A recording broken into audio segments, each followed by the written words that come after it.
Hello, how are you? Some of you might have enjoyed your holidays. Well, uh, the spring holiday just before the summer in Japan, however, are over. Now let's study hard. And the summer is around the corner.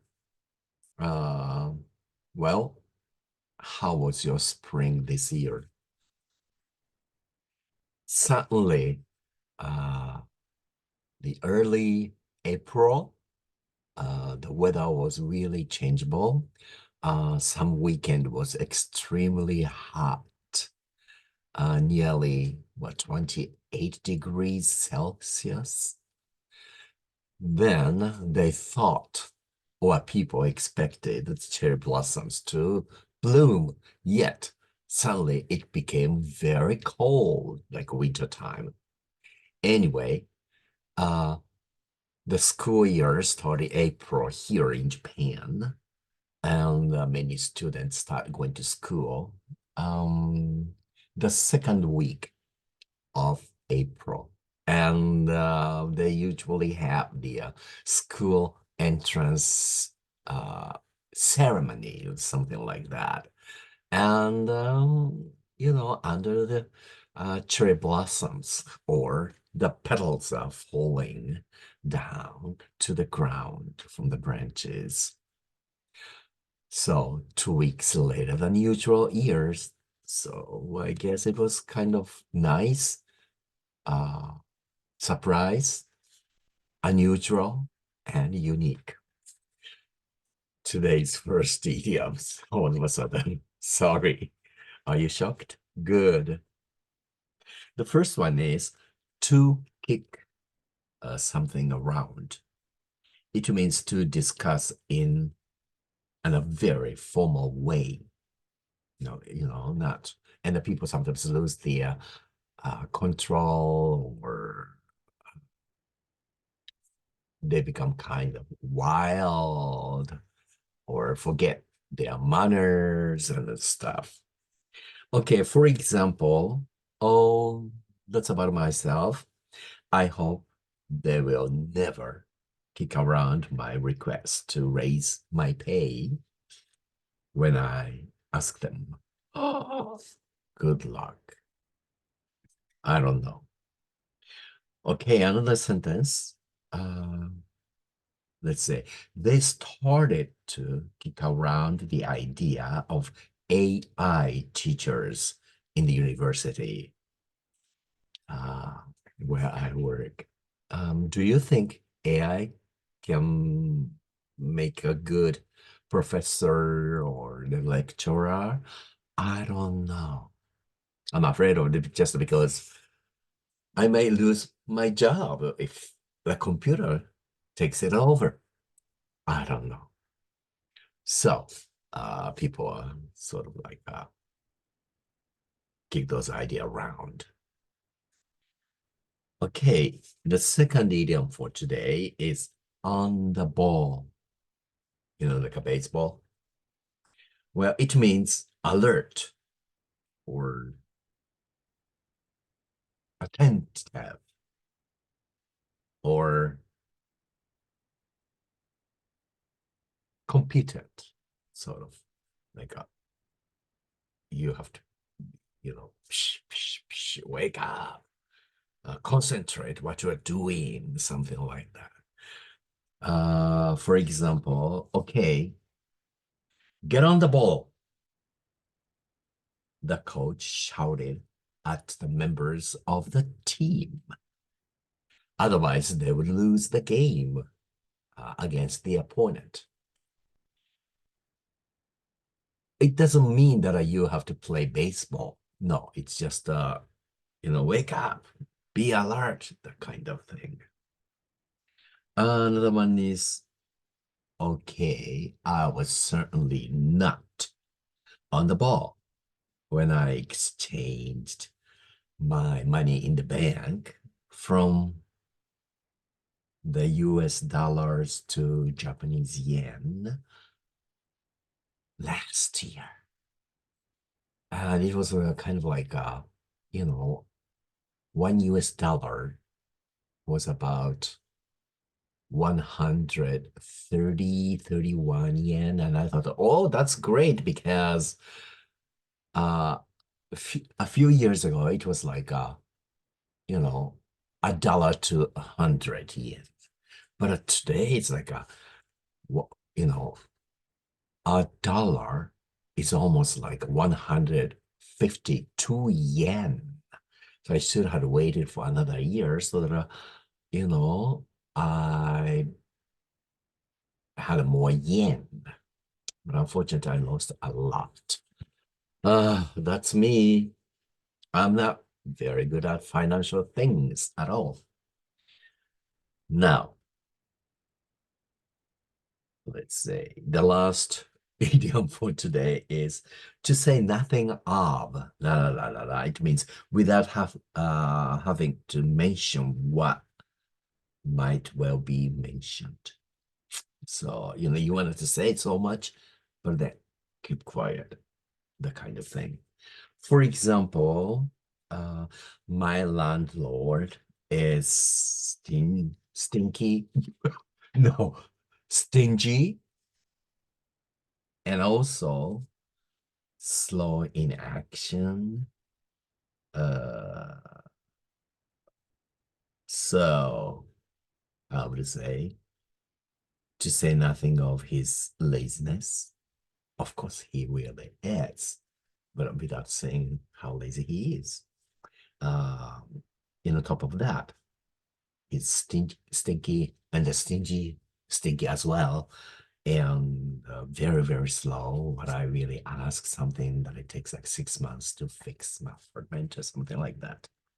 Oh, such is life. Another sentence is, let's say, although she didn't feel up to it, uh, Penny went to work despite a bad headache, to say nothing of his fever. My goodness. He shouldn't have. But then, he went to work.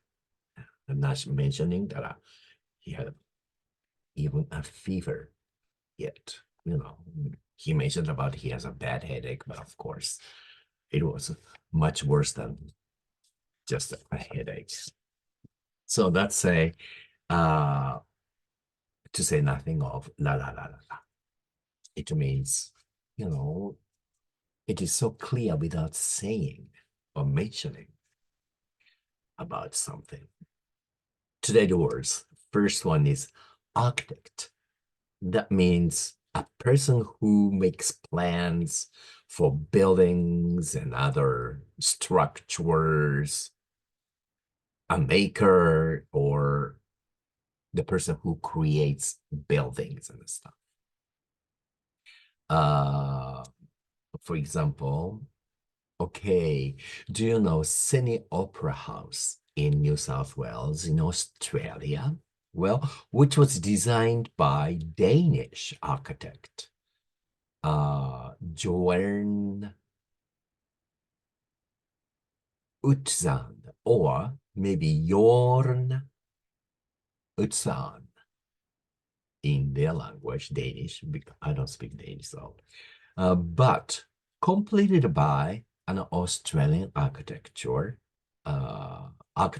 team, I would say, well headed by Peter Hall. It took a real long time because this Danish, Jorn, whatever, could not finish, could not complete. So he walked away. And other people have to take it over. That's the Sydney Opera House. Well, you might know some of those famous architects, such as like Antoni Gaudi or Gaudi of Spain, who made the Sagrada Familia, or Frank Lloyd Wright, an American architect, or I.M. Pei, the Chinese American who made the, let's say, Louvre Pyramid in front of Louvre Museum in Paris. Or, okay, this lady, Zaha Hadid or Hadid. Hmm? Her building was very beautiful, make it like a round corner and modern, yet also looks majestic. Or you might know Tadao and Do. Yes? So they are architects. And the buildings they make, or bridges, whatever, that's their architecture. All right. The second word is matrimony. Matrimony means married life, ceremony of marriage, kind of like a wedding, I would say. For example, though matrimony is a holy state, our local governments still collect a fee for the marriage license in Los Angeles, California. It costs, to get the marriage license there. I don't know. How about in Japan? I don't remember because I'm divorced. Okay.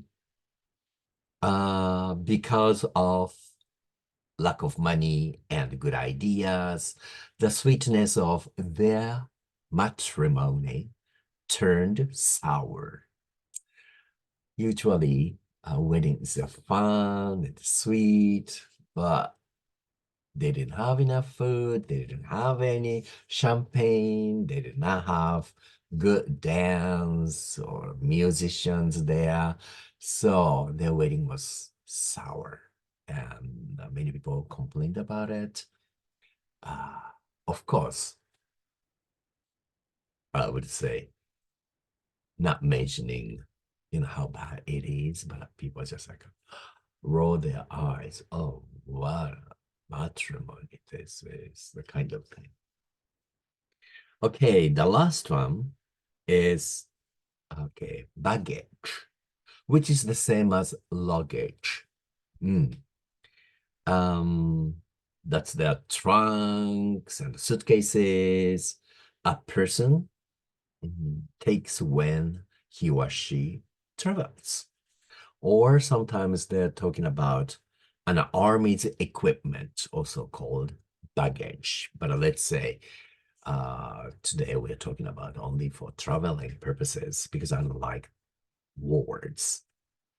When Doris arrived in Paris, she realized that she forgot to bring, that means she left the key for her baggage back home in Los Angeles.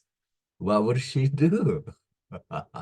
Well, the relatives, we had to start buying her clothes, shoes, everything, because she could not open her baggage or suitcase because she didn't bring the key, although she locked her suitcase and, took a flight. Pretty stupid, huh? Okay, that's about it for today. Take care of yourself and enjoy the nice weather we are having. Aloha.